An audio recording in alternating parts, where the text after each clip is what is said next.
Welcome back to the VIP channel. I want to talk again about how I live and travel for free. As most of you know, we short-term rent our primary residence. Anytime we have a work function, we want to explore business concepts in other states, we want to get away for the weekend. Hey Ron, who's driving? Oh, it's okay. It's on cruise control. We want to take out our fifth wheel and travel around the country. Cruise control just regulates speed. It doesn't steer. Come again? No! It's really easy for us, based on our systems, to throw our property available on VRBO. It's the only site that we currently use. You want to check it out, go to Camp Wood with a K. That's campwoodbv.com.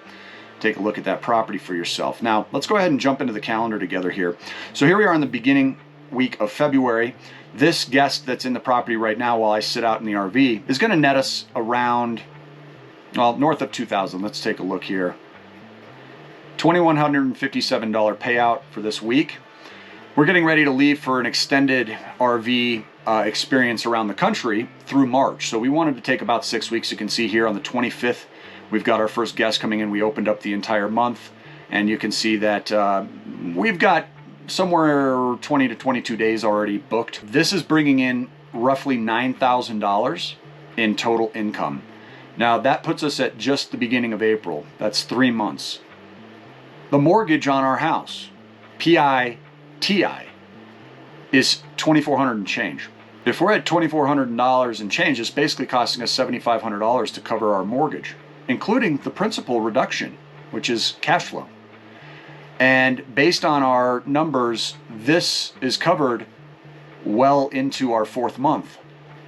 So we're able to hit the road, travel the country, and allow the property to completely pay for itself even while we stay in it, right? We stayed in it all through January and through most of February and through all of April. And yet we already, through just this year alone, have roughly $29,000 and change in net profits expected to be paid out to us on just these bookings that you see on the calendar. Now we anticipate that number doubling, which will bring us very close to $60,000 for the year in revenues, whereas we're only paying roughly $30,000 in principal, interest, taxes, and insurance, which means that we get to enjoy the road and have that extra $30,000 contribute to the costs of traveling. It covers the cost of the rig. It covers our nightly stays at various parks. We usually end up going into more comfortable parks with premium. You know, we're not trying to camp because we do have to work. We get to work, I should say, right? We want the great Wi-Fi. We want to be able to have the utility plugins. And we also love having options as far as water supply and dump areas.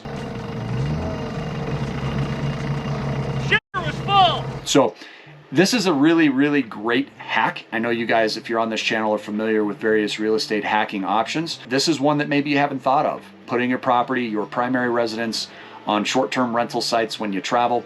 Obviously, you need to set aside various landlord closets and have a process for getting in and out of the house very easily and not having your private property disturbed. And that would probably be the trickiest thing for most average families, especially if you have children. However, this is something to contemplate, is that by just simply finding a way to make that work for us, we have now managed to live and travel for free for 2 years now. Let us know what you think. Drop a comment below. Consider subscribing to the channel. We talk all things cash flow maximization and living the best lifestyle with the most amount of cash flow. We'll see you on the next video. Until then, make it a great day. Take care.